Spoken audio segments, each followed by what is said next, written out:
The incredible sport of snowboarding made its Olympic debut at the 1998 Nagano Games in Japan. 5 disciplines, however, will feature in Beijing: the halfpipe, big air, slopestyle, snowboard cross, and parallel giant slalom. But undeniably, the most recognisable is the halfpipe.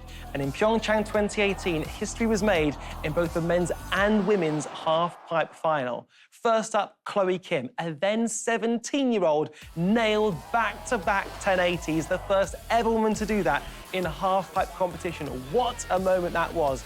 And then Shaun White, he won his 3rd Olympic halfpipe gold with these back-to-back 1440s at the start of his final run. However, 4 years on, and the snowboard world is buzzing in anticipation of the halfpipe competitions in Beijing. And the reason is, we could potentially be about to see the triple cork for the first time in Olympic halfpipe history. And that's because the Japanese rider Ayumu Hirano landed the first ever triple cork in halfpipe competition on December the 19th, absolutely throwing down the gauntlet to Olympic legend Shaun White. But why is the triple cork such a tough trick, especially in the halfpipe?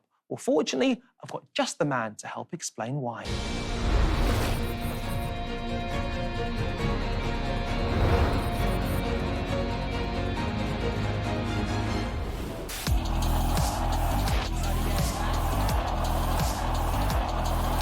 Billy Morgan, Great Britain's first ever man to win a Winter Olympic medal on the snow. It is great to have you here. Thanks very much for having me. I'm so excited to talk to you about snowboarding and specifically the triple cork. Now, for the uninitiated, this is a big deal, but what makes it so hard? I think the hardest thing about it is there's so much flipping and spinning going on that you have to fit it into a very limited amount of airtime before coming into land. So you're very experienced in that. You became an Olympic medalist 4 years ago. Let's remind ourselves of those exploits because they're absolutely off the charts. I mean, what on earth is going on here, Billy? So this was the first of the 2 jumps that I landed. It's a backside triple cork 1440, which is essentially 3 flips and 1 spin. And the second jump that I did was a frontside triple cork 1440, which is almost the same trick, but spinning in the opposite direction and grabbing my board with both hands. But the key is executing it as well as I could. It genuinely boggles the mind. What on earth is going through your head? Can you even see anything when you're doing that? You can't see a lot, and as you do more of the trick, it starts to slow down a little bit. But we're just trying to aim to have small visual points as we're flipping through so we can time the jump to the landings right. The bit we didn't see then is when you get crowned Olympic medalist. What was that moment like? That was incredible, yeah. I still can't believe it today. And what's also unbelievable is the fact that that gets you an Olympic medal in big air. Then, 4 years on, some guys are going to attempt that in the halfpipe. In terms of the difference between big air and halfpipe, massive transition. What's the significance of that?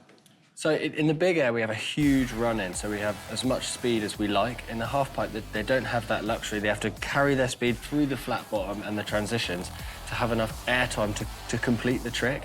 And then they have to land perfectly to have enough speed for the next trick. So there's no margin for error.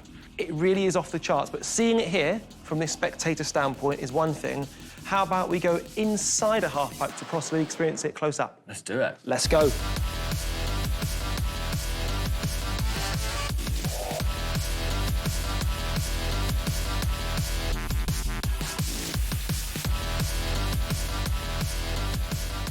Billy, the first thing you notice about this is the scale of it. It's absolutely massive. The idea is 6 to 7 metres high. That is big. Absolutely, and if these guys are jumping 5 or 6 metres out of the pipe, that's up to 12 metres high.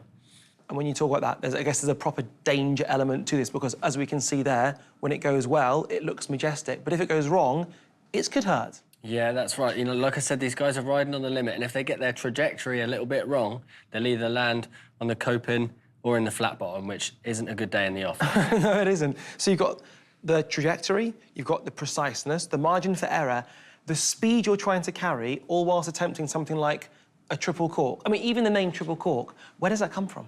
It's because the guys are spinning laterally and vertically at the same time, so they're flipping and spinning in a corkscrew rotation. I actually find it quite difficult to even imagine. Fortunately, we don't have to. We've got the perfect example right here. And as we see the rider come straight up there, the first thing I notice is the speed you need to even get that high.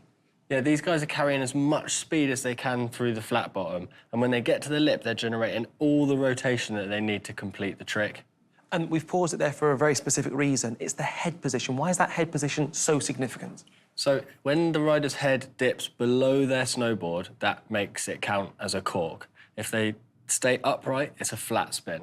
Ah, so if we let that carry on, we then see there's another rotation where the head stops there, and I guess, and eventually, once they've done a further rotation and they land, it looks great.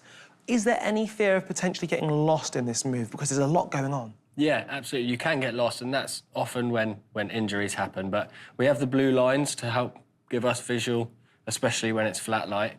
And it really comes down to all the practice and preparation and training these guys have done. The more they practice, the more mentally it slows down in their heads. But it is worth stressing the point that these guys are on the absolute limit, which I suppose is in no small part down to the modern nature of these halfpipes. That's right. These halfpipes used to be cut by hand by the riders, and now they use lasers and precision machinery, and it really helps these riders perform to the best of their ability.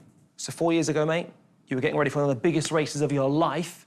Now you get to enjoy it from the advantage of a slightly different position. Are you still pumped? I'm stoked. I cannot wait to watch it. Billy, thank you very much for coming in. It has been an absolute treat.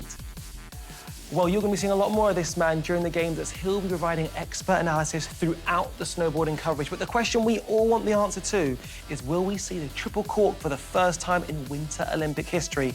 And if so, who's going to nail it in Beijing?